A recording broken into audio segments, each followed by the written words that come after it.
Pinaghihinala ang pagtataguan ng pera ang naudlot na ipinapagawang bahay ni dating ako Bicol Party List Representative at ngayoy itinuturing ng pugante na si Zaldico sa Forbes Park, Makati City. Ayon kay Interior and Local Government Secretary John Vic Remulla, nahinto ang konstruksyon nang pumutok ang issue ng flood control scandal. Hindi pa nila ito naiinspeksyon, ngunit batay sa kanilang paunang investigasyon, napag-alamang hindi umano parking space ang binubuong basement ng bahay na ito. 5-story basement together with this application. The 5-story basement, we always assume that it is for parking, but it is to our knowledge that it was going to be used for storage of money.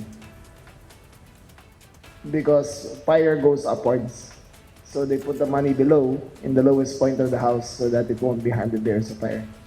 Giit ni Secretary Remulla, nalaman nila ang mga impormasyon batay sa mga application at building permit na isinumite sa Village Association at mismong lungsod kung saan balak itayo ang bahay. Para sa kalihim, hindi pangkaraniwan na magpagawa at magkaroon ng 5 palapag na basement para lamang gawing garahe. No, we assume kasi no one constructs a 5-story basement for a house, di ba? Kahit gano'n kalaki yung bahay mo. Kasi may ang gato yan. Ang Forbes Park ay may FAR. So yung floor to area ratio. But the floor to area ratio only covers the vertical. It doesn't cover the when it goes down.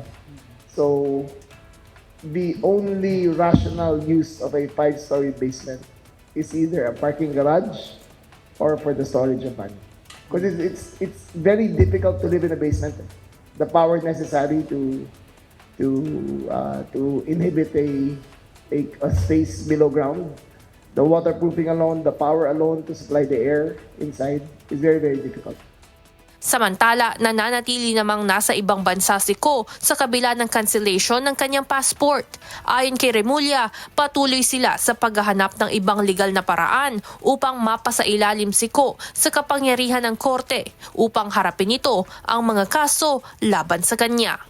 Evan Alvarez, UNTV News and Rescue. Diyos ang aming sandigan, serbisyo publiko ang aming pinahahalagahan.